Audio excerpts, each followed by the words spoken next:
Yo, what's up, my people? It's your double BJ, Big Boy Jesse, Public Jesse, Julius Msheni, Kaka Braza, Kijana Bila Mazwa.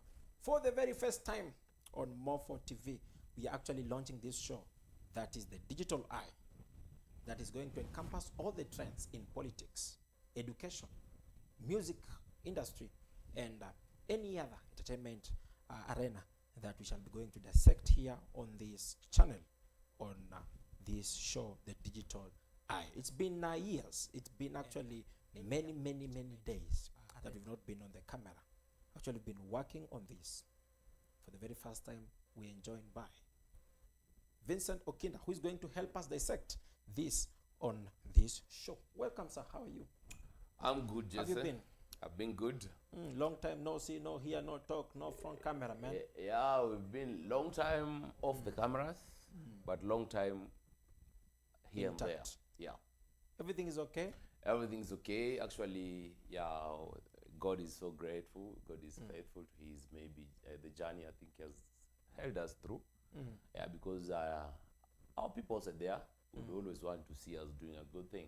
People have been asking, why are we not on camera? I mean, why have we not been suspending our shows? There's a show we used to do that was on Journey series. The Journey series. We've been walking along the campuses. I mean, we've been in St. Paul's. Stories in a number of universities. Yeah. Actually, talking about that is youth affairs. Of course. And the youth empowerment. Or for all the way when that is Ezekiel Mtua, when I had a fight some fights with this guy is Eric Omondi. So we took a break. It's been years. So we are back. Are there some fans you can mention on the show that have been asking about us the same? Are there fans? There's actually I can't mention them all, but talk of people like Felix, of course. Felix and Sembe, big shout out. By the way, that guy, there's a time he was in a mess and we never turned up. But I'm planning to we'll turn up. Make him a call. He's our guy. You see what we can do about it. Yeah, of course, we'll turn up. We call him Chinyamnazi and then we do something. When we have like a drink, soda or something, then we sit down. He'll be okay. Yeah, we sit down. We clear the air. There's this one more guy. Yeah. Celestine from Luanda. All right. Yeah, of course. He's a very big fan of these shows. Yeah. He always referring people to come and watch and all those kind of stuffs. So we are back, Celestine. Felix, we are back. And many more people who've been actually supporting these people. Yeah. We are back. Like we never left. This Are time, they ready? This time, I don't know if they're ready. They must be. They must be ready. Actually, we are live on Morpho TV. If you are new and you are new here, kindly consider subscribing. And all those returning subscribers, kindly refer many people to this show. Now, there's something I want us to talk. I don't know, because this is a Digital Eye show. Yeah. Digital Eye show, we are trying to dissect all the trends that have happened maybe in recent weeks or months. From that is the politics, all the way from the politics, that is sports, education, music industry, and all kind of stuffs. So I just wanted directly to maybe dab on the music industry. There are guys who've released some new songs.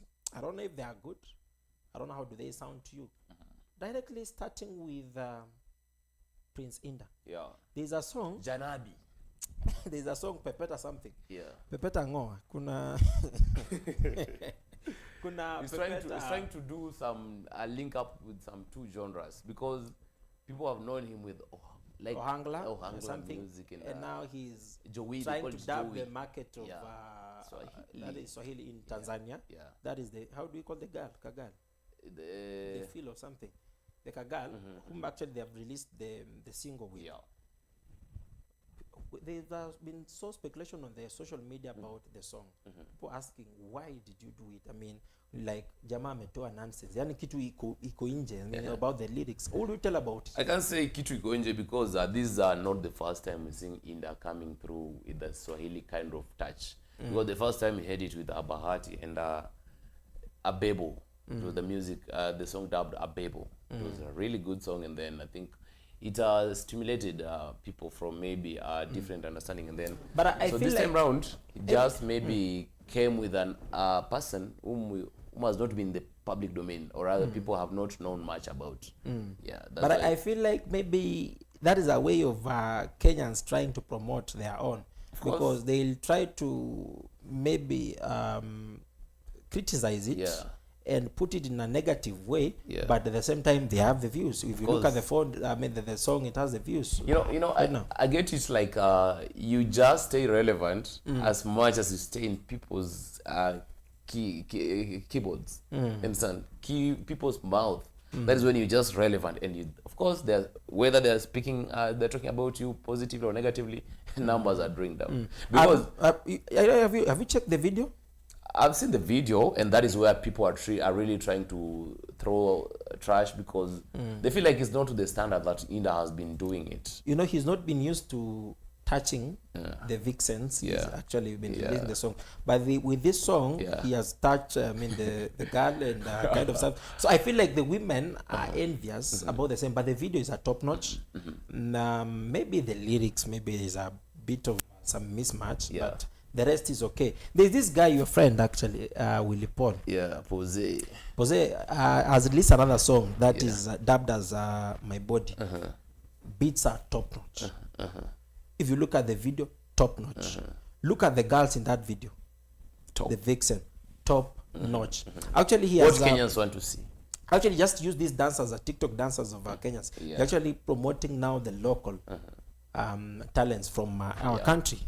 Hey, remember when he was crying along with Diamond? Mkianza nishika mkono. Tafika huko juu.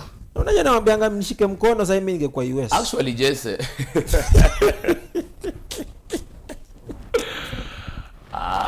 Actually, Jesse, I want maybe like let's give flowers where they're well deserved. Looking at Willy Paul, actually, he's a top talent in Kenya. People know him. When it comes to stage performance, I've not really checked when they can be compared to Bien, but Willy Paul, top performer. Stage performer, he knows how to do it. But now sometimes he loses that touch because he doesn't have correct and right management. That is where Willy Paul misses the mark. I was checking on the comments. They were like, Willy Paul, he's the bouncer. Willy Paul is the music writer. Promoter. Willy Paul is the promoter. Willy Paul is the dancer. Willy Paul is the performer. He's the event organizer. All that kind of stuff. He's the driver and all that kind of stuff. I mean, do we have somebody who can advise him? Wanasemanga Pose ukuanga na kiburi. Unaelewa? Unlike the musician like kina Otile Brown and mention them, Pose, like, he knows what he really wants to do. So that's when unapatanga like kama ile time walitoa wimbo yeye na they collaborated with Bahati. Ulipata wimbo nyoyo alitoa alishirikisha Bahati. He really promoted it and then it really got numbers out of nowhere because we really expected like hiyo ya Bahati akimshirikisha Pose ingefunika hiyo ya Pose. But I think when it comes to promotion, he does the best. The other day we had Calligraph akiambia Masauti is the most laziest musician in Kenya because he just releases a song and then he goes into a cold room, just chills there. He ghosted. Yeah, so Pose, when it comes to like, but he can't do it alone. Just like the president of the republic can't be in each and every part of the country, Pose needs to have a team that he can work with. He still have good ears, good vibes to make it to where he wants. Do you believe when Pose gets a good guy who is a music writer? Yeah.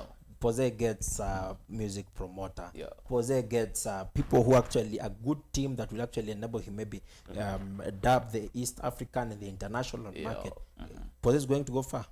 Willy Paul has the potential and capability. The other day, when after releasing a collaboration with Bahati, went into the comment section, and then people was like, can you look for an international writer? People will write you music that are growing with the digital world, of course. So I think if he can get that team, Pose is headed somewhere. He is a top performer. He is a top talent in Kenya. And Diamond knows it. There are also other guys who actually release some songs. So we'll maybe, I don't know. Talk of Calligraph Jones. That is the album, eh? The album. Actually, he has also been worked with the local... I think the artist from Kenya. There's this guy Nadia Mukami, the husband to Nadia Mukami. Arrow Boy also released another song with Christopher Martin. So I think Kenyan music industry, we are trying to we are maybe up our game. We are getting somewhere, just because if you look at it well, we can say like we have now realized ourselves. We are gaining back the glory. We are taking back the glory that was maybe stolen by our jiranis, that is Tanzania. Actually, one thing Tanzanians do think like they are top when it comes to their music. Of course, their music is clean because it's pure Swahili. We don't deny that. So what I know, it is Kenyans, fellow Kenyans, we are the ones which carry the Tanzanian industry on our shoulders. Because look at the numbers. Diamond has the other time I was looking at the numbers, actually, these guys are getting more views from Kenya. From Kenya, Nairobi. Than even their country. Yeah. And then why do we support Bongo so much than our own artists? Kasipul has been of this idea. Stupid music promoters. You understand? And maybe the presenters, the radio presenters we have in the public, they get it maybe through in another way. I don't know the kind of communication and agreement they have, but they promote a lot of international music, specifically from Tanzania, Bongo, than they do it for Kenya. Atukatai, Kenya is a very diverse country. You speak of Abaton, you speak of Gengeton, you speak of Sijui Nani, you speak of hata hiyo amapiano, bado inachezwa hapa Kenya. So definitely I think Kenyans carry the Tanzanian industry, and when time is now being regained, what Willy Paul says, like, let us support our own, and say, like, let us support our own, that is when Kenyans are going to carry back their music, and then they're going to take it up. Because let us embrace whatever we have, and then we shall learn from there. And then to the musicians, give us good hits, man. Give us hits that can make us proud as a country. Yeah, we don't need to be streaming like Vituazify. No, we've seen people, top performers, the top writers. We've had Jovial, we have Otile Brown. But recently, their songs actually they are releasing, they're not even getting the accolade. Maybe we can say, in a way, they are not of the standard that we are used to them. What has actually happened to the decline of the music actually for these the genres that we've been listening to for these legendaries, like talk about Juakali, Nonini, those guys. But maybe Nyasiski is trying. BN, he has been a top. The BM is top. Currently carrying the Kenyan Otile, Jovial, and Juakali, and the rest. The guys have been declining and declining and declining them. Actually, their curve is dropping. What is happening? I think when it comes to that, Tanzanian music, maybe for example, they stay long and they stay relevant because of the kind of showbiz they put in front. Because Angalia, like Harmonize, just a normal man, but the kind of maybe the showbiz they try to come with along, maybe it makes them relevant. And then how we do our things, you can find like there is a musician in Kenya singing good lyrics, having good maybe message towards his music, but now people want to see like that unakamwaje, like hata kama an event unakuja perform aje. Look at, for example, when BN was performing with and the guy, everybody saying. So in the song Tulipatana Bongo Mikocheni, you get it? So BN was just chilling and vibing along the lyrics, waiting for that part. Like, this is the opportunity he had waited to raise the Kenyan flag high in East Africa. So definitely we have the top talents in Kenya, but the channels we're using to make sure that we're gaining the limelight are the poor. Because Kenyans are so supportive. Let nobody tell you to that. Because when you see a TikToker from Tanzania or Uganda or another nation attacks a Kenyan, you normally see what normally happens. People can even sacrifice their supper. They go bash that person. We are so protective of our own. But now we are not given quality that we deserve. So I think the showbiz, and then just lacking the proper management to raise our music. So it's actually how we package ourselves. Of course. That is what matters. Of course. Msanii unajita msanii and then unapita Thika Road. Na gari kila siku unapanda mat. You know, people get used to you. Want these guys to use flying cars kama I show speed when this when he like was in China. You gain that fame and then you gain that showbiz. So people know, like, when it's Breeder coming. We've seen how many number of times has Breeder performed at maybe where? Longest it should be twice or thrice, and that is actually thanks to Musa Kung. I'm told he's one of the youngest political pundit who's trying to make his life out in the actually political and let me not talk about it, but then he's a cool guy and he's a top-notch guy. Now, away from music, let's get to maybe politics. We've had this guy. You say Kenya without politics, we are not even. Kenya without politics. Okay, we live with politics. Politics is our thing. Politics in us. We are the politics. Recently, we've had our president, His Excellency Dr. Ruto. William Samoei Ruto. Kipchirchir. He's had a 5-day tour. Yeah. In Mlima, Mount Kenya. Not mountain, at Mount Kenya. Yeah. Actually, mountain. Of course. Mlima too. That's at the central. That is Kiambu. Go to all those kinds of all those counties and central. But then we've had a mismatch with the ground. Actually, our expectation was not people to turn up. Yeah. People turned up in huge numbers. But then we've been told that the issue is that it's actually people being bought. You're being paid for attending. PR purposes. That is a PR, as you're saying. But then we've had these majority. Member of majority, that is member of parliament, MP Kikuyu, Ichungwa Kimani, who was actually bashed by the ground ilikata. Yes, he tried to speak, but people were heckling and doing all kind of stuff. What happened? Does money doesn't mean or matter? Actually, in today's politics, it happens this way. Okay, Prezo alina Mlima, by the way. Understand?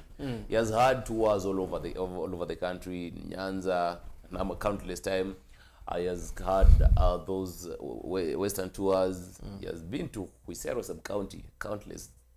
And I'm told he's planning to go there. It's a sub-county where I truly hails from. And probably where you also hail from. So he has had those trips to the coastal region, opening different maybe government projects and making sure that giving a lot of promises to the country and how he means well for these people. And he has been trying to play cards, not playing cards definitely, but he has been trying to avoid the mountain because the mountain is hot.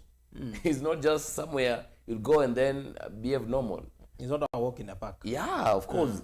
They say it is the mountain that played a bigger role for William Ruto to gain powers. Of course, it did because Raila wasn't maybe given the right support from the people from the mountain. So I think what happened and what is being purported, people were given maybe some incentives. Yeah, incentives maybe to be around. We don't have real the perfect information for that. But what I know, for him to pull crowds at the mountain, it called you for have to more. pay. It called for you more. Have to pay. We've had Gachagua actually was in an interview today, maybe in one of the media stations. Yeah. I don't want to mention it because of course definitely they will pay for the promotion here. Yeah. But now he was purporting to say before he was chosen to be the deputy president or the running mate of Ruto. Yeah. Ruto actually looked at the wealth. What is he bringing on the table? Yeah. For the campaigns. Yeah. So before he settled on Gachagua and not Kindiki or any other person, they looked at what are these people bringing on the table. So he was asking, if I had amassed all those amount of wealth, what is 10 billion is trying to purport to the public that I was asking for? Gachagua, first of all, Gachagua is a crowd mover. He's a populist. He understands, of course. He understands the language of the ground. Many a times in his forums, he'll be like, "Me naskiza ground. I'm a groundsman. I'm a groundsman." You know. So he knows what people want. And that is what he preached.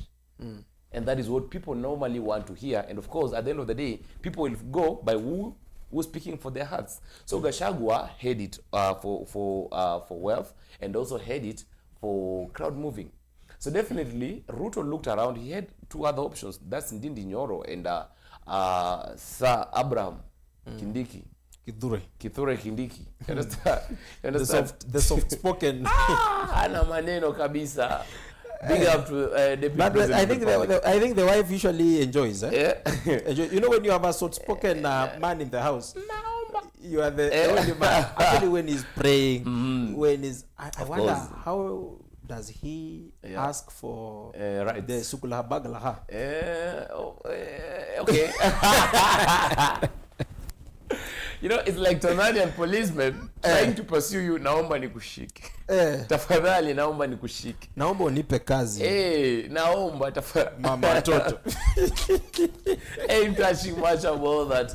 But definitely, the president had a number of options to go on. But Gachagua on it because he's a groundsman, he's a populist, as you're saying, and he had it all when it comes to matters wealth. And it really needed wealth because by that time, Ruto wasn't in good time and good shape with the current president by that time. By then, that is Uhuru Muigai Kenyatta. So definitely had to look for a place to gain this money for support. You need money to move around the country. You need hefty cars to move around with. So definitely Gachagua more. So saying like all this propaganda that have been there, like I was given this amount of money to do what, to like I demanded this amount of money so that I can resign. It is not.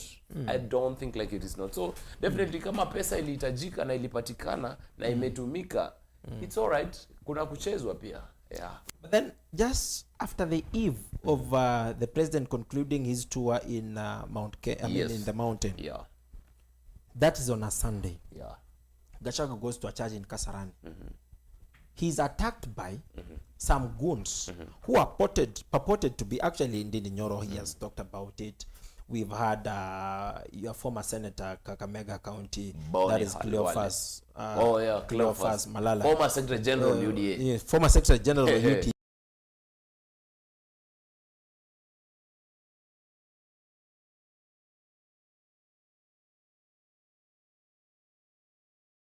The former deputy president, that is Gachagua. So the main reason why they were just to withdraw him from the church and leave the he was to be taken. Okay, ejected, of course. You know, when you look at how the eagle takes up. Actually, the eagle goes out and then looks straight into the water. And then there's a calculative move. Yeah. So he knows, I'm going to take this, whatever, and ABCD. With its shed, it covers a fish in between waters, and then it comes straight. There is in our language we call it Eshhupi, yeah. When Eshhupi is actually focusing on Eshminywe, is it Eshminywe or a young one of a chick? You know now the current chick. Nowadays people don't understand because maybe there are a lot of the batters in the homes, a lot of things that can actually urbanization distract, and urbanization. People are actually they have lost the touch with the Western. I mean the Western culture has taken over because when that is people will be like sa. You know, it has calculated. Try. If I'm coming for the black chick, that is the chick I want. I'm like nimekumak. Yeah, that is it. Nimekumak. Lazima. So you want to say Ruto had marked Gachagua. Yeah. So there were some goods. I want to say this is actually we are saying this disclaimer. It is not from us, but it's been spoken by that is Nyoro. That is Kiharu MP, and former Secretary General of UDA and a former senator from Kakamega County, that is Cleophas Malala. That the goons were sent by Ruto to go handpick. You handpick. You are only picking one. Yes, from the congregation. That is Kasarani. But then we had some actually security officers who were able to stand in for Gachagua. Yes, Gachagua, and everything was actually settled after some personal bodyguards. So I think now that brings us to the religion. I think, have you attended maybe a sitam service? Never before, maybe through so online. You come in and say, you know how they preach, definitely. You come, okay, definitely. Praise God, church. I've been sent by the Holy Spirit. The Holy Spirit is communicating to me that he who finds life never sees death. But then if you're never to see death, then you have God. God was actually created. God created you for only one sole reason. To worship him. You see how they preach it, and they're like, okay, and then now it comes to after preaching, and then there's praying. So they pray, and then if there's somebody who is actually maybe unajua ule wanaanguka because of the madevo or something, because they are possessed, analetwa on the crowd, and from the crowd I pulled up, and then analetwa for prayers. So they pray. Those something that amuses me. I have attended one. Sitam in Karen. Yeah, okay. I've attended one. Something that amuses me is that the devils, they speak English. Like, what's up? You know, the Black American English. We were sent. What's up, man? Yeah, what's up, Pastor? What's up, Pastor? We were told, who has sent you? We've been sent by. We wanted his education. What has happened in ABCD? So you communicate. You know, there's like there's a dialogue. You are communicating. Why? I want you now. I release you by the power invested me by Christ. The Holy Spirit is just shut up, and then they go. But now there is this church. Let me give a good example of commander. Okay, don't mention. I'm not mentioning the name, but let me just say commander. Commander. Of course, definitely somewhere in the shell up or railways. There's a church. You get there. Kwa jinsi maana jinsi. Kwa jinsi. Jinsi gani Mungu yupi aliupenda ulimwengu. Kwa nini? Akatoa nani? Mwana wake. Mwana wa nani? Alitoa nyoka. Alikuwa mwana mamako. Alitoa umbwa. Alikuwa mwana babako. Alitoa kondoo. Alikuwa mwana wa nyanya yako. Akatoa mwana wake wa pekee ili akuja afanye nini? So they kind of, so after now the preaching, it gets now when now we have to we have now to of course release the demons, because before you release before you get the tithe and the offering, you have to behave like, okay, there's some miracles you are doing. Muko na nani? Muko wangapi? Tuko 6. Tumetumwa na nani? Tumetoka jehanamu. Wapi? Tuko baharini. Muko wangapi? Tuko 600. Hey pastor, kwa like 600 tunaanza. Actually you've reminded me of a certain clip that was trending over the weekend, and I don't know if our director can have it. I think you'll have it, and then have you maybe hapo chini of a pastor who was praying to maybe a person who has been possessed. A woman, of course. And then mama anamwambia Mungu ameninenea unipatie. And I don't know if you saw it. I've had it. That unipe kind of some lump sum of money. From Tanzania, definitely. So the pastor alikuwa like, amekunenea. So when it comes to other way around, it is where we draw the line. When it comes like from the pastor, you have to submit. Know, God's message is always confirmed in 3 ways. Those who understand with us will tell us in the comment section. But in 3 ways, the God's message is, so from nowhere, a person starts, and then Mungu amesema nipatie pia pesa. Amesema, as much as you're praying for me to be blessed, you are the one who's going to bless me on the first land. So definitely, that is where the church is taking us. That is where it's taking. And maybe I wanted to think dogo before we left politics. Hapo kwa Salasia is actually having it collecting a number of maybe youth leaders. He's lobbying people. We've had his bossy. Salasia is the bossy. Ukifika hapo lazima PK Salasia unakunya makuchi ya jamani. Lazima you lower tone kidogo, because his bossy. Actually, he's trying to lobby all the fresh aspirants who are eyeing for some seats in 2027. That is all the way from Busia County, Kakamega County, Vihiga County, and Bungoma County. The 4 counties of definitely the western region. He is trying to create himself. You know, in politics, is a mind game. Politics is a game of numbers. Do you have the numbers? When you are coming on the negotiating table, do you have the numbers? So that is what actually definitely Salasia is playing. So the cards that Salasia is trying to play is that I want to create the number. So you are coming on negotiating table. Leave alone the Eugene Wamala, those guys are... Actually, I was to talk about Eugene Wamala, because when he goes to negotiation table with Kalonzo, Kalonzo brings on the table the Kamba Nation. Almost 2 million votes. Gachagua has it from Mount Kenya. And then speak of Fred Okengo Matiang'i, he comes it with the 2 counties, that is Nyamira and Kisii. Of course, the Kisii Nation. And then the man, our Eugene Wamalwa, comes to the negotiation table with the mind full of ideas but no negotiation. The other guy from Viga, Sabatia constituency. Okay. Your prime cabinet secretary. Musalia Mudavadi. Yeah, the foreign affairs minister. Okay, he has the ideas, but then does he have the numbers? Musalia, in a constituency where he resides from, Sabatia, a constituency where he resides not from, even an NC, is headed by an MP from OD.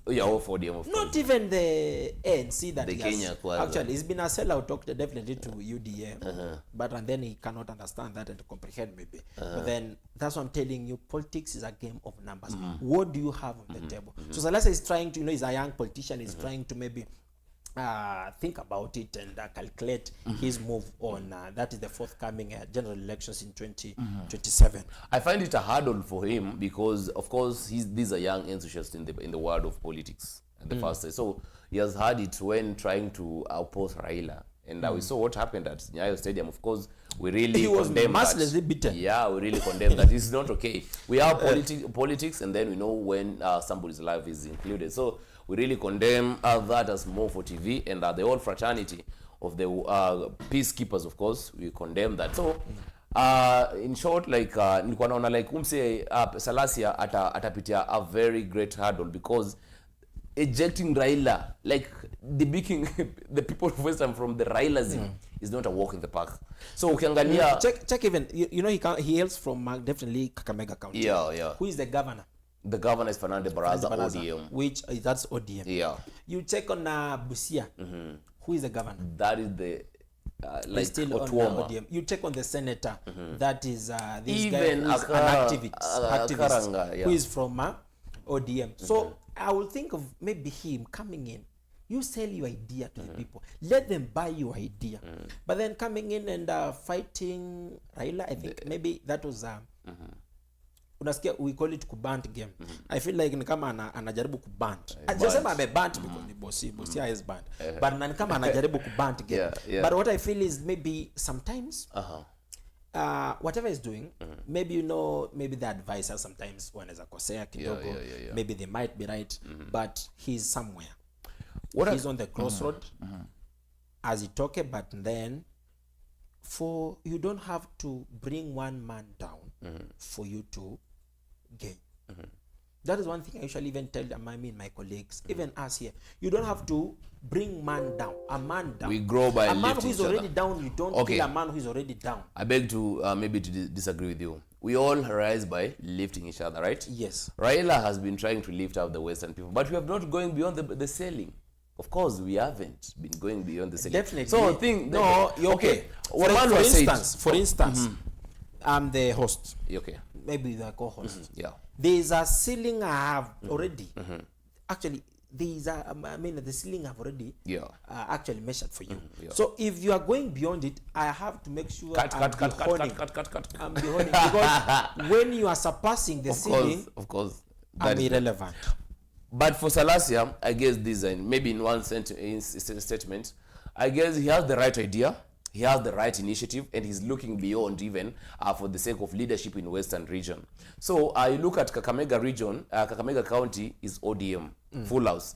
Look at Busia, look at Vihiga. So this thing has started maybe going, he's planning to have a tour that is going around Western region, trying to educate them about maybe various affairs that are concerning their future life when it comes to leadership is the right idea. But now he has the followers online.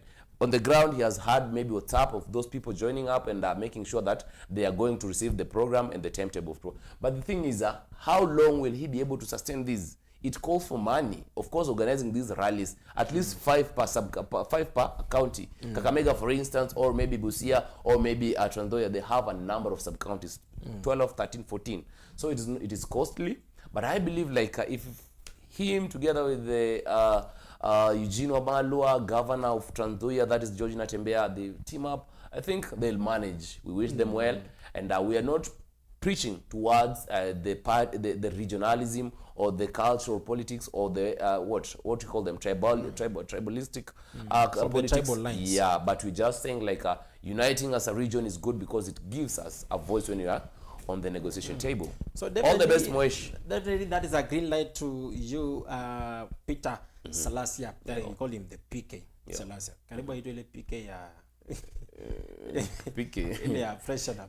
But definitely that is it from the politics. Now, away from the politics, I want us to, there was this incident actually has trended so much on social media. Yes. There was this couple. Now that is on the girl child empowerment. You know, people have been preaching, the feminist guys who've been preaching for girl child empowerment day in, day out. There's this couple. Now, there is this lady who finds out the man has been cheating. Okay, definitely, because they have their own way of finding it out. So the man was away. So when now the man is coming in after some time, maybe in the evening, you know, men, you have to spend some time out there. Maybe you are playing pool, maybe you are clubbing, maybe you watching football. Maybe you those are things that bring men together. So now, after some time, you are coming on maybe by 9. You are shocked. There is light in the house. Okay, you open. Definitely, maybe you expecting to get the lady, maybe asleep because it's already late. You get the house is empty. You check on the screen, has been vandalized. You check on the microwave, has been vandalized. You check on the fridge, has been vandalized. Mattress. You check on the mattress in the washroom. Bed. So what the woman did, vandalized everything, literally everything. Akapasua vyombo, akapasua sahani, all the glasses in the house alipasua. After realizing and confirming that the man had cheated. That is what had been trending. So the issue was, actually, maybe for those who are joining us maybe live and those who will be watching later on, you can give your contributions on the comment section. Is it right for any of the, maybe the couple, coming in to vandalize items after realizing that there was maybe cheating in the relationship? Maybe one of them, either the girl or the man. So in this case, I mean, what has actually, why do we have so much anger? The pressure that is growing with this generation, of course, I want to mention Generation Z, is like we really just don't know what we want. And people are tired. We were born tired, of course. Many of us were born tired already.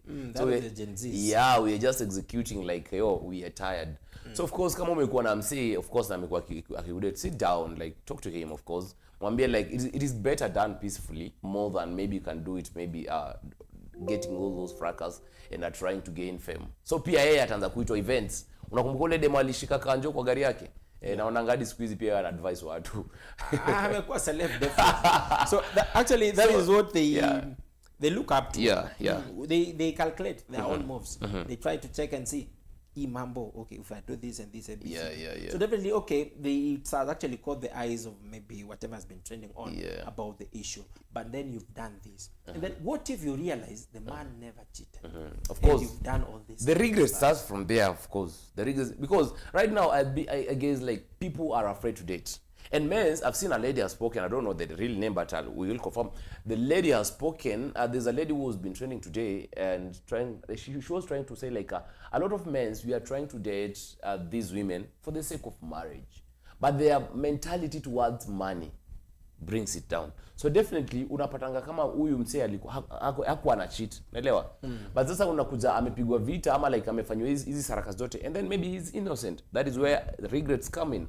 In one case. In another case, where the becomes a problem is maybe you're doing all this, but the man was able to listen and respect and follow maybe the root cause that you people had established. So it is not a win-win, or it's not. You'll trend because you've done it. Utaenda Nairobi gossip, utapostiwa, you'll be advised, and then you'll feel good in your own corner, trying to read the comment section and enjoying yourself. What happens after this limelight? Another man will come into your life who wants to marry you. We'll think about the same. Internet doesn't forget. That is where we lose it. So definitely have an amicable way of communicating out our issues. It wins, of course. It wins. A man also reasons. Atasema like, enyewe nimecheat. Lakini udema amenikalisha chini akaniongelesha na akanisaidia enyewe. She really means well for me. Man can change. Do you think women should normalize cheating in our era today? the number according to the world. Statistics has it that the ratio of men Yeah. is fewer. Yeah. You know, we have that decreasing ratio Of course. and increasing ratio. So when we are looking at the ratio to men, men to women, men to women Yeah. is a decreasing ratio. Yeah, yeah. Where we have so many men compared to the number of definitely women. Now we have so many women that is increasing ratio to the number of men. So should they normalize cheating? Men are attracted by what they see. Women are attracted by what they listen. Do men ever get satisfied? A man can't get satisfied if he keeps on seeing good things. So if we definitely you're able to see Good things every day. Every day, every morning you see good things as a man. so every day is a new day. Not me, as a man. Every day is a new day in a man's eyes. Man's eye. Yo. So whatever you've seen today Yeah. is not what you'll ever be able to see. Okay, whatever you've seen today literally cannot impress you tomorrow more than like yo. But then there are these guys from the Western region, definitely Westernization, Yeah. Western the cultures, who said beauty lies in the heart of the holder. Yeah. The beauty ones are not yet born. When are they getting born? So that means there is a beauty one being born today as we are speaking. Yeah. There is one that will be born tomorrow as we shall be speaking again tomorrow. Hii ni mchezo ile ukiwa class 7, So class 8. there is a recycling. Uko naambiwa demu yako hajazaliwa. Warembo wana bado. Na wewe uko form 2 unangoja demu uko pia una believe your myth. But I think God was very partial Yeah. when he was creating men and women. Yeah. Why would you create a man na umpe freedom ya almost 20-30 years? You know, you can be 55 and marry a young, dazzling, bouncing baby girl who are 18 years old. With all due respect, just to His Excellency. No, he's not Excellency, but Court of Secretary General who just got a new baby. How old is he? 70s, mid 70s. 78, 75. Yeah, so From 75, 78. But then congratulations to Gongewa. senior did it well. He's a lawyer, of course. He made us proud. The last born of It has taken some years before they get that kid. You never know, maybe. Is it? I'm an incubation. We won't judge, but the last born of Mlembe Nation. But let me say congratulations is also. Is weeks now. The last born to Mlembe house is weeks now. So definitely, what I feel like men are given a lot of priority right away from the Bible. Of course, kusomanga Biblia, unapatanga like women. There were women, of course, but most of them they were not given a priority even by mentioning. But they were there. Judges were there. So there was this misconception that women came in as a second thought. Yeah. During the creation.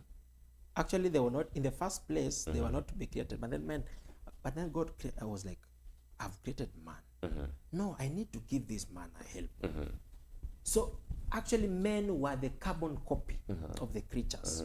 So he came in and said, no, I need to give this man a helper.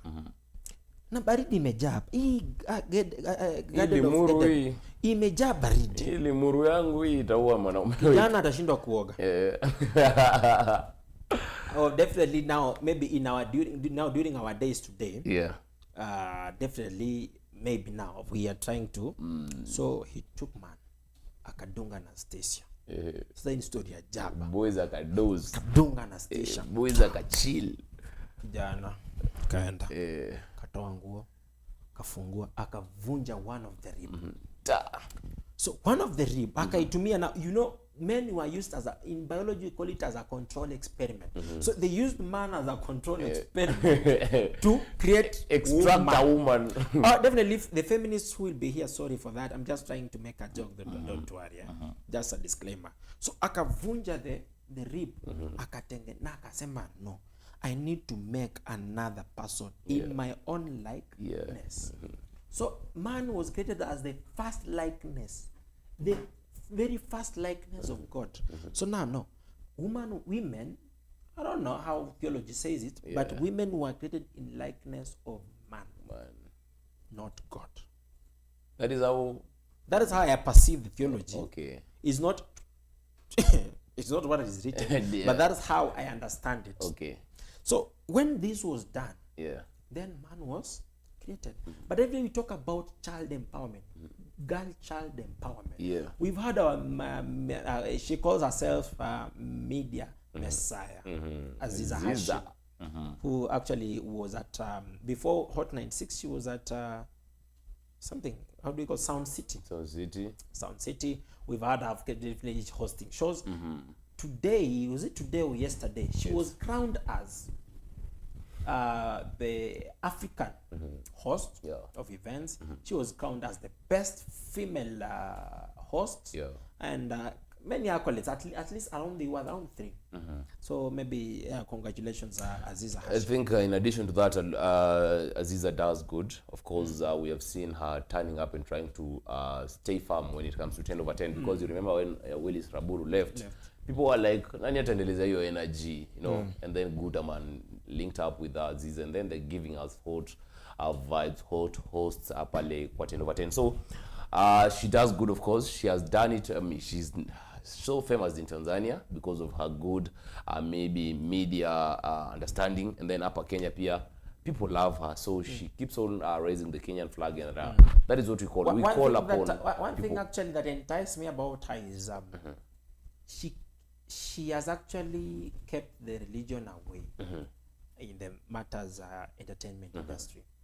You know, there are those people who say, you know, me, I'm a Muslim, I can't show my hair, hijab. Okay, there's that respect for the religion, society. But then you don't have to forget about your talent. One thing, respect the religion, but the talent, she has kept the talent on the ongoing. Talent is because actually she has hosted the one before, sometimes back when we were at Ebru TV on the issues to do with the matters, youth, politics, and all that kind of stuff. By that time, rest in peace, Fred Omondi. Fred Omondi, actually, who left. Actually, was part and parcel of it. Yeah, the president. So talking about Fred Omondi who left, there was also another Luo kingpin. Yeah. Let me just call him kingpin because he's been the guy talk of the town. Talk of the town, who've actually been the aide to our former Prime Minister Raila Amolo Odinga. That is Mr. George, who was trained in Israel. Special training. Najua ukisikianga msee alienda Israel alienda special training. He's been with Raila. Actually, he was the aide to the father, Jaramogi Odinga. From 19 so when Jaramogi departed, now he passed the mantle to Raila Odinga. So he's been with Raila Amolo Odinga. And I understand. Okay, from the Ushago part, Yamatang, you know how it is a vibe. Yeah. And that is one thing people are missing in Western. That is what actually is in Lake region today. I'm sorry about it, but then we treat, for the departed souls, we treat it as a ceremony. Yeah, it's a celebration. They call it harusi yangu ya mwisho. We celebrate. Yeah. So you're like, Bokombo. I want us to have it. So you do Bokombo, Bokombo. You know, the drums. Yeah. Isaiwere official. Isaiwere mshalo. So people, and the drums, and everybody's singing and singing. And people are eating, of course. They are cows slaughtered, people are mourning. You know, the girls of today actually they are whining. Yeah, they're whining, and there are people taking. People go. A person goes to take it. Mtu anaenda matanga amepaka makeup like akona kanka chifanafanya hivi. Yo, can you understand? It is a vibe. People are mourning, cry like you never see this person anymore. You understand? You understand? And that environment creates sadness, you know. It's a somber mood. Yeah, of course. Still, we are celebrating for the departed. And people are eating, of course. Can't mention that. Yeah, Githeri in the first days, like we are warming up for chickens. We are warming up for the body. Maybe will arrive in Friday or Thursday. Yeah. He'll be buried on Saturday. This weekend.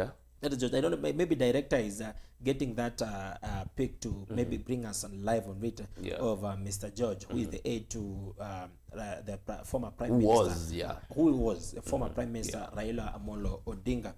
But then he'll be buried on Saturday. Yes. There was a speculation that he was actually coming from a very filthy house. But then there was some, so of course, some pictures of houses that have been trending online. Yeah. But then we did our study, and definitely I actually was showing you one of it that was a mansionette. And today the grave was dug immediately in front of the mansionette. And that is one thing I want to comment about the Prime Minister, that when you are a king, make sure those who are devoted their life to you, they live as a king. That is one thing. Those who follow you, those whom you spend This guy time has been with him all the way. Look at him when the state has been after Raila Amolo Odinga. They have actually tried to attack him in one of the guzzlers he used, motorcades, all that kind of stuff. These guys has never stayed away sit from Raila. him. Yeah. So when I look at it, I see like that was actually one of the things that Raila actually gifted. You know, there is that you need to give back to that guy who's been with you from maybe from when you were on your knees. Now you're walking back to the knees and all kind of stuff. He's the guy who's been with you. I can understand maybe media has not actually given us a clear picture or outlook. What happened? What led to the death? And maybe I don't know if you have an idea. We haven't been told much about it because I think even nobody told us he was. Because maybe it's a family issue. He just told that issue. So is actually there was just that information, breaking news. He is dead. Yeah, so it's a family issue na wakiamua kutuambia watatuambia. We are patient. But to the family, of course, they should stay first. May his soul rest in eternal. George has really worked good because there are people who are sitting behind Raila and making Raila the man we see today. So there's no worry about anything. And then, So definitely we are almost coming to the end of our show. But why should we come to an end of the show without... Do you have a teaser? Without talking about the struggling Manchester United. Of course, you represent them, yeah? They say it's the greater Manchester United. Peter Drury once said, like, the glory is no more. Cristiano came and proved, like, yo, you understand? This gym that I left here in 2008, it is the same stuffs. But it's go up. And you expect the team to change. Right now, as we're talking, cooks are cooking food, but they cannot eat it. Right now, as we're talking, Mason Mount is not going to be sold, no matter how many injuries he gets. Right now, as we're talking, Amorim must set his eyes next year, saying like, yo, we are not saying like next year we'll carry the Premier League, but we just want to end this conversation of how we are not doing good. Right now, as we're talking, understand? There are a good number of players who are going to depart.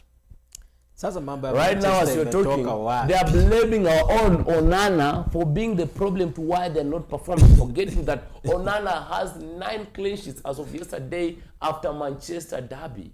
Our son is suffering, and other people who are racist, Africans but racist, are trying to blame it on Onana. It's not a good thing. It is not a good thing. It is sad and pertinent that we are meant to discuss about the great team that is but okay, what was there yesterday? The entire world and some parts of heaven. Manchester is a big team. Failing to get an easy score against a struggling Manchester City. It's not a struggling Manchester City. Remember, this is a team with Marmoush, Foden. We have Grealish. We have the Husnavos. We have Guardiola. We have the Diaz. We have Ederson. This is a team that actually recently got the UEFA, this World Cup, since 2013. All those kinds of the accolades. This is a better team. You can't say it's a team that is struggling. A team that is struggling that with fewer maybe injuries on it is only maybe Haaland and a few number of guys who are with them. De Bruyne is the guy who is departing. De Bruyne has been the best midfielders in the Premier League.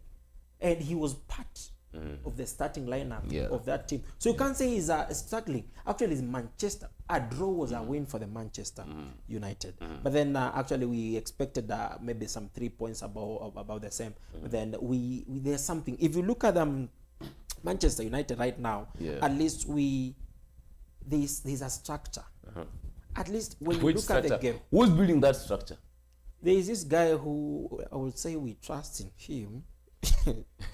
Amorim, but at least there is a structure. There is some tactics. You are able to see. There are flashes a kind of hope. Of playmaking. If you had to say, if you look at them, there is something they are trying to do. And like what we used to do with this guy called Ten Hag, definitely. Yeah. So I don't know, but what I will say is this: everything will be well. Of course. There is a day when the storm shall end. There is a day when the storm shall end. And when the storm shall end, we shall be able to see the sun. What I'm trying to think just is, as just maybe a person who doesn't mean bad with Manchester United, is you look at Manchester United, they are trying to build a foundation. Yes, who's denying that? But then how long is it going to take? For example, I'm just asking maybe as a fan who loves football. On the other side also, Amorim just leaving his prime Sporting Lisbon and then coming to Manchester United.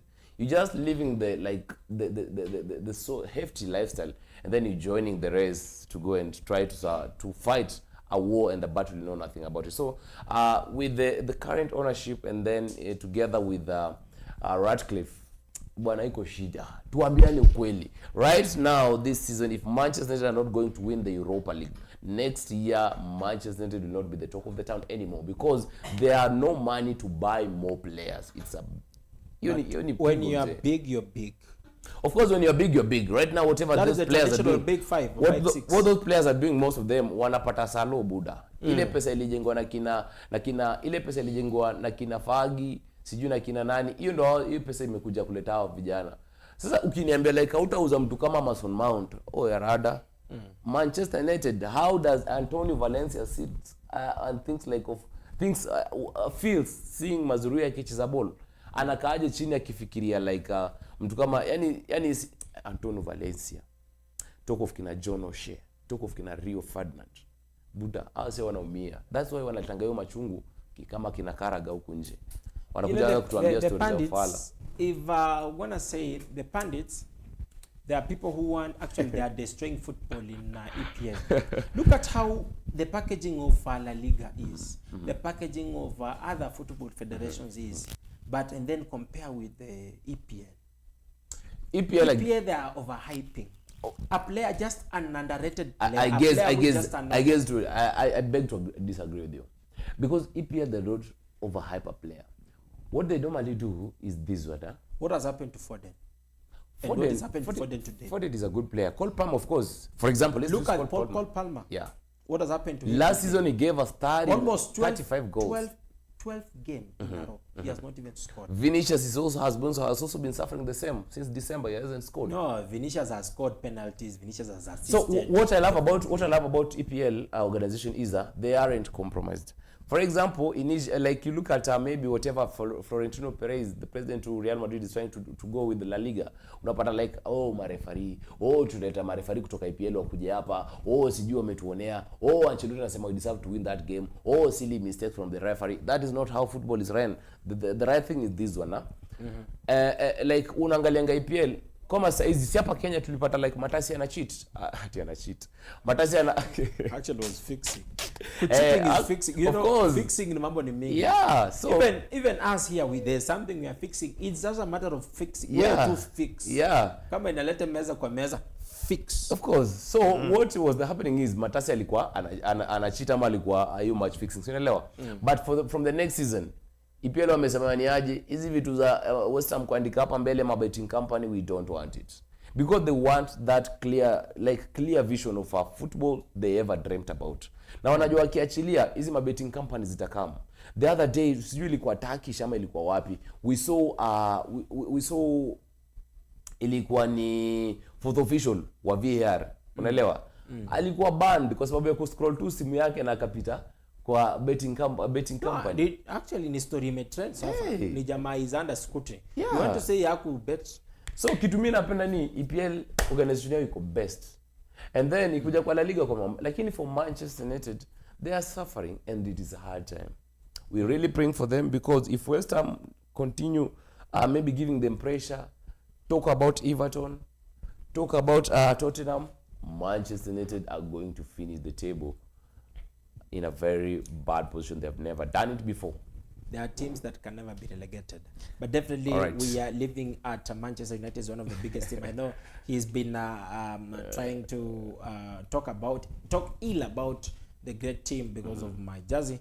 But definitely Chelsea has been also on the receiving end. They've not been performing well. Actually, they're already calling the exit of Enzo Maresca. One thing with Chelsea just really, Southampton are officially relegated. They've gone, and it's a hard time for Ramsdale because in the last 5 years. Ramsdale actually, I'm told Harvey Bow, is it the coach to Newcastle? Yes. He's a great admirer of him. So maybe he's gonna bring. No, Ramsdale actually gonna be remain. But Southampton are officially gone, and actually, how they announced it, they were like. They were okay with it, like it's official. Championship.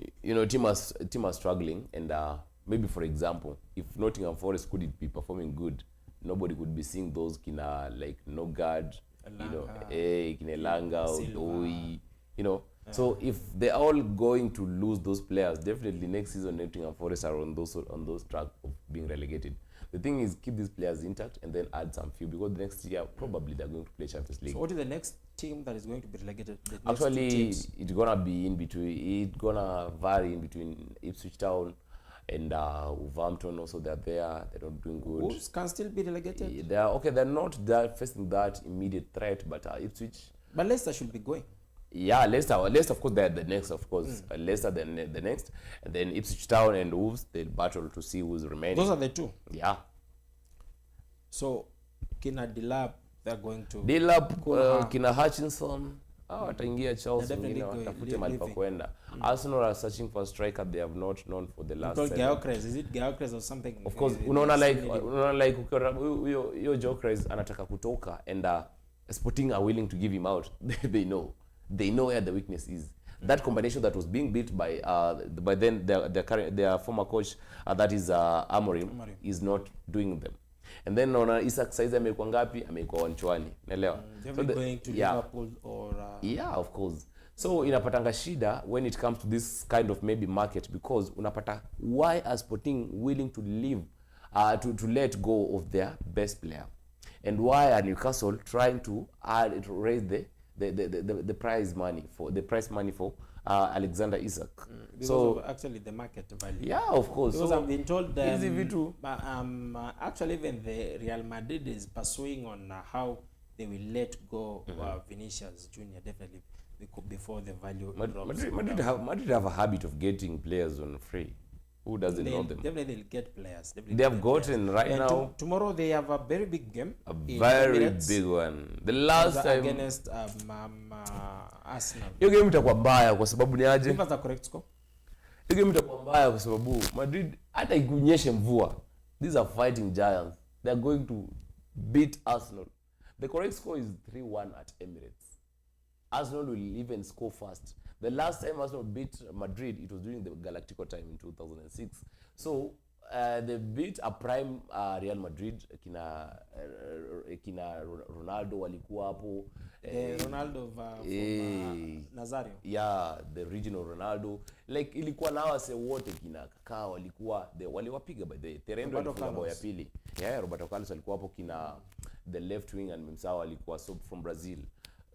Roberto Carlos, that is what he was telling. So the thing is Arsenal will struggle tomorrow because they really struggled against Everton. They are the last weekend. They really struggled, and but the number of the Saka is back. Yeah, Saka is number back. Of people who are back. Martinelli is back. Yeah, but more of them, many of them are out of doubt. The goddess of injury that has been roaming around Emirates is really going to harm them. We've also seen you can't trust Timber for 90 minutes. But we've seen also Real Madrid actually struggling against Valencia We've seen Ancelotti trying to, you know, Ancelotti actually is dreaming because he's trying to pair up some players on the defense that is not even working. We've seen him actually is speculating about playing David Alaba on the left back. He's trying to give in, I mean, Rudiger, and when you look at the defense line of him, look at the midfield. Vasquez has had a problem this season in playing the defense, but game in, game out, Ancelotti is still starting in Vasquez. Definitely, we've seen Valverde playing well in that position. We can see Valverde switching to that right back position, and then bring in maybe there's these young ones as Ceballos. We have Adagula, who can still play in that position in the midfield. We have Modric, who can still play in that position. We have Tchouameni, who is good in a CDM, but is being switched to a CB, where we have Raul Asensio, who is very young one. I mean, coming in very the rising talents in this among the CBs. What is the problem? Because okay, these are the teams that are going to meet tomorrow. That is the highly anticipated match. There's no problem with Real Madrid. These are just giants. I am a Barcelona fan, diehard, but when it comes to Real Madrid coming about Champions League, they're just giants. What I know, Ancelotti has never been on a press lamenting about injuries. Arteta has been on press. Maresca, Amorim, all those coaches, they have been on press saying like, yo, there's a number of injuries. Hakuna mahali Ancelotti amelia akasema injuries zimefanya acheze vibaya. Wale wachezaji wenye wako ndo watacheza. And trying to modify these players into new position. He knows itafika time sitakuwa na Rudiger. Anajua kabisa Mendy si ameenda, nitafanya aje. Lakini sasa right now what the squad they're going to build is going maybe to be a long lasting, because if watachia nani atoke, they have a number of options like to get in touch. Just like Man City are going to let go of Kevin De Bruyne, ashatoka. So that after to kama Zubimendi wakuja waendelee. But for tomorrow's game, the big game, of course, I will be doing that on our next episode of the On Goal Show. But for Arsenal and Real Madrid, so you've talked over is that 3-1. We've also another highly anticipated match that Barcelona is Barcelona and Borussia Dortmund. Dortmund. We have Adeyemi, who's been performing so well. Karim Adeyemi. And so many of them. Currently, Madsen, who's from Chelsea on loan, but then he's in. So what is the correct score? Correct score tomorrow, Hansi Flick is going to have no mercy on his native club, country club, that is Borussia Dortmund. And Barcelona, good form. They have just managed a draw against Real Betis, where Anthony is just flying. But he's flying, but if you watch, okay, he's branded as a god. But then if you watch the game, I want to say, boys is just roaming with the flag, man. So what I know, tomorrow, Borussia Dortmund are really struggling. They're currently sitting in the 9th or 10th position in the Bundesliga. They're out of Champions League next season, so they're not having the best season. But it can be their time. I remember Chelsea in 2012 when they were sitting in position 8. Nobody thought about us winning the Champions League. I'm not giving it for Borussia Dortmund, but Barcelona, young kids. Those young tax wanachukuliwa na mama zao baba zao wakishamaliza game. Kesho inafaa uende shule. They're going to really have a hard time they're going to give hard time to Borussia Dortmund. Aston Villa, we have also PSG and Aston Villa. Aston Villa, we think like we they're have amateur. We have Asensio, we have Rashford, you know, actually performing so well. You have the goalkeeper of the world, the former Arsenal. Waliacha ubuza kaenda. So what unajua hiyo game, PSG have already won the Champions League, the League One. So the main business, the main focus iko kwa hii kitu. They're just coming to England. They also have the young ones, the young talents. They're coming to England to seek for a draw. Kinds of kina Bakola, kina Doku. Is it Duo. Doku or Do? It was Duo. So those kinds of all those Vitinha and those like Mendes. Boys ameshika sala hivi. Kamshika 90 minutes and then watu wakalana. So Aston Villa is saying So Aston Villa tomorrow, the best they can do, make sure they're not conceding a goal and make sure that they are trying even to score. Of course, Rashford, Asensio wamekuwa waki like they have been Asensio I think on loan from PSG, so he won't get time to play tomorrow. So that's a hard time for Aston Villa. They have to do away with him, but they have Kinagini, you know, like they have good players, and Mr. Good Ibini is trying to build a good club that next year pia is a fight here to for. So for tomorrow, the only thing I say like that game is so open because they have also been flying. Give us the teams in the semi-finals. UEFA Champions League? Yeah, semi-finals, I'm seeing Real Madrid are going to make it. PSG are going to make it. Barcelona are going to make it. And you can get it again. Yeah. But most importantly, Real Madrid will be there. When Ancelotti said, like, we are losing games, we are not doing good in the early stages of Champions League, but we'll be there on the finals, I really undermine him. Give us the teams in finals. Of course, Real Madrid will be there on the finals. A Clasico? We can see in El Clasico, we can. The high possibility. And when it comes to El Clasico, you know who does it better? Lamine Yamal. Now he's sort of a hype man. Let me not talk about the boy is a Ballon d'Or contender. I think we can now wrap it up there. Yeah. There's so much that is going to be actually discussed in from the On Goal show. That is another show that is actually being hosted by Vincent Okinda on the same here on More for TV. So it's been a great time having you guys here. It's been great having you, Vincent Okinda. Yeah, thank you for gracing the show. Thank you for making it a success. Actually, and that is what we are going to be doing actually time from time weekly. We call it weekly the digital eye. Of course, we are here. So I think maybe in particular we are here. The do our back. Keep subscribing, share, love it when you see it here. And many thanks to our director, Sir Silas Sairakus Peretrothrombin. He's such a good name. We have also the guys who've been behind the cameras. We call him Mr. Collins. He's also been part and parcel of the show. And for the very first time, it's been a success. And many thanks for also you guys who are turning into watch and also view. And if you that is the first time you're watching this show, kindly keep on subscribing. Give us some comments there, what you think we need to do, what we need to improve on, and also make sure you are actually sharing it to your friends. I've been your host, they call me Double BJ, Big Boy Jesse, Jesse Julius Mshini Kakabraza Kijana. Have a good day ahead. Till